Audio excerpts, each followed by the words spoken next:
नमस्कार, प्रभा साक्षी देख रहे हैं आप। आपके साथ मैं हूं अंकित सिंह। केंद्रीय वित्त मंत्री निर्मला सीतारमण ने किसानों, महिलाओं, युवाओं और सबसे गरीब आबादी को सशक्त बनाने पर प्रमुख ध्यान देने के साथ अंतरिम बजट 2024-25 पेश कर दिया है। निर्मला सीतारमण ने कहा कि सरकार की सर्वोच्च प्राथमिकता गरीब, महिलाएं, किसान और युवाओं पर है। यह व्यापक रूप से उम्मीद की गई है कि सरकार किसानों की आय बढ़ाने, महिलाओं को सशक्त बनाने और युवाओं के लिए अधिक नौकरियां पैदा करने पर ध्यान केंद्रित करेगी। इस साल लोकसभा के चुनाव होने हैं, इसलिए अंतरिम बजट पेश किया गया है। नई सरकार के गठन के बाद जुलाई में पूर्ण बजट पेश किया जाएगा, इसलिए सरकार की ओर से बड़े ऐलान से परहेज किया गया है। आपको हम बजट की बड़ी बातें बताते हैं। वित्त मंत्री निर्मला सीतारमण ने बृहस्पतिवार को संसद में अंतरिम बजट पेश करते हुए कहा कि भारतीय अर्थव्यवस्था में पिछले 10 साल में गहरा सकारात्मक परिवर्तन देखा गया है। सीतारमण ने अपने चुनाव पूर्व बजट में कहा कि भारत के लोग आशा और विकल्पों के साथ भविष्य की ओर देख रहे हैं। उन्होंने कहा कि प्रधानमंत्री नरेंद्र मोदी के नेतृत्व में सरकार ने समावेश के सभी पहलुओं पर ध्यान दिया है।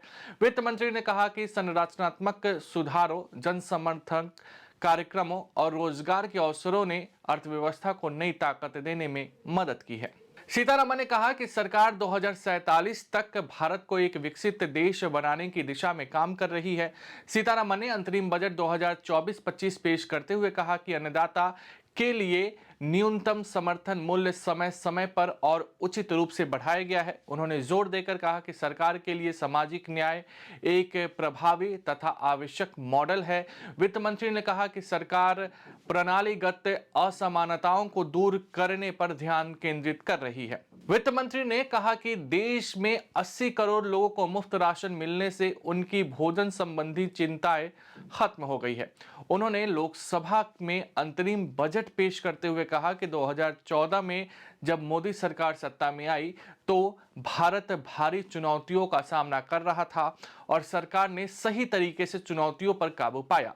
प्रधानमंत्री मोदी ने पिछले साल नवंबर में कहा था कि उनकी सरकार गरीब आबादी के लिए मुफ्त राशन योजना को अगले 5 साल के लिए बढ़ाएगी। वित्त मंत्री ने कहा कि पिछले 10 साल में 25 करोड़ लोगों को बहुआयामी गरीबी से मुक्ति मिली है। उन्होंने लोकसभा में अंतरिम बजट पेश करते हुए कहा कि गरीबी से निपटने के पिछली सरकारों के नजरियों में बेहद मामूली परिणाम मिले। सीतारमण ने कहा कि अब पारदर्शिता के आधार पर सभी पात्र नागरिकों को लाभ हस्तांतरित किए जाते हैं। उन्होंने कहा कि राष्ट्रीय शिक्षा नीति के जरिए परिवर्तनकारी सुधारों की शुरुआत की जा रही है। सरकार वृद्धि को प्रोत्साहित करने के लिए अगली पीढ़ी के सुधार करेगी और अगले 5 साल अभूतपूर्व वृद्धि होने वाले हैं। सीतारमण ने कहा कि आयकर स्लैब में कोई बदलाव नहीं किया गया है। प्रत्यक्ष और परोक्ष कर की दरों में कोई बदलाव नहीं किया जा रहा है। वित्त वर्ष 2024-25 में 30.80 लाख करोड़ रुपए की कुल प्राप्तियां रहने का अनुमान है। उन्होंने कहा कि कर रिटर्न की प्रक्रिया में लगाने वाला समय 2014 में 93 दिन से घटकर अब 10 दिन रह गया है। रिफंड तेजी से किया गया है। उन्होंने कहा कि हमारी सरकार आकांक्षी जिलों और ब्लॉकों में तेजी से विकास में राज्यों की मदद को तैयार है। उन्होंने कहा कि सरकार 2014 से पहले के वक्त के आर्थिक कुप्रबंधन पर श्वेत पत्र लेकर आएगी। देश ग्रामीण आवास योजना के तहत 3 करोड़ घरों का लक्ष्य हासिल करने के करीब है और अगले 5 साल में 2 करोड़ घरों का निर्माण किया जाएगा। वित्त मंत्री निर्मला सीतारमण ने अंतरिम बजट पेश करते हुए यह जानकारी दी है। प्रधानमंत्री नरेंद्र मोदी ने इस महीने की शुरुआत में वीडियो कॉन्फ्रेंसिंग के जरिए जनजातीय आदिवासी न्याय महाअभियान के तहत ग्रामीण आवास योजना के 1 लाख लाभार्थियों को 540 करोड़ रुपए की पहली किस्त भी जारी की थी। सीतारमण ने कहा कि सरकार पात्र मध्यम वर्ग को अपना घर खरीदने या बनाने के लिए एक आवासीय योजना भी शुरू करेगी। वित्त मंत्री निर्मला सीतारमण ने संसद में अंतरिम बजट पेश करते हुए कहा कि वित्त वर्ष 2024-25 में राजकोषीय घाटा चालू वित्त वर्ष के 5.8% के मुकाबले सकल घरेलू उत्पाद का 5.1% रहने का अनुमान है। वित्त मंत्री ने कहा कि वित्त वर्ष 2024-25 के लिए कर प्राप्तियां 26.02 लाख करोड़ रुपए का अनुमान है।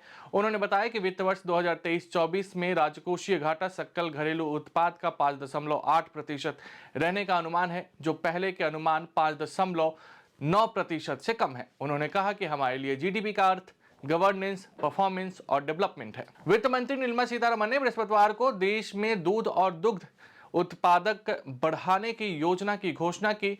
वित्त मंत्री ने कहा कि भारत दुनिया में सबसे बड़ा दूध उत्पादक है, लेकिन उत्पादकता कम है।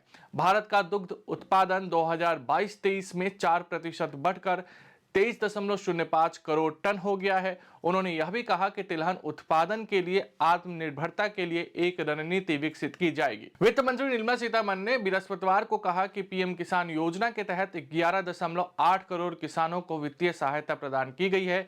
प्रधानमंत्री किसान सम्मान निधि दुनिया की सबसे बड़ी प्रत्यक्ष लाभ हस्तांतरण योजनाओं में से एक है। पीएम किसान योजना के तहत सरकार 3 समान मासिक किस्तों में प्रति वर्ष 6,000 रुपए का वित्तीय लाभ प्रदान करती है। यह पैसा देश भर के किसान परिवारों के बैंक खातों में डीबीटी के जरिए डाला जाता है। वित्त मंत्री निर्मला सीतारमण ने बृहस्पतिवार को लोकसभा में अंतरिम बजट पेश करते हुए कहा कि दुनिया के विभिन्न हिस्सों में युद्ध और संघर्षों के कारण वैश्विक स्थिति अधिक जटिल और चुनौतीपूर्ण होती जा रही है। रूस यूक्रेन संघर्ष और इजरायल हमास युद्ध ने वैश्विक आपूर्ति श्रृंखला को बाधित कर दिया है, जिसमें व्यापार प्रभावित हुआ है। वित्त मंत्री ने कहा कि नई वैश्विक व्यवस्था उभर रही है और भारत ने ईंधन और उर्वरक की कीमतों में बढ़ोतरी की वैश्विक चुनौतियों का सफलतापूर्वक सामना किया है।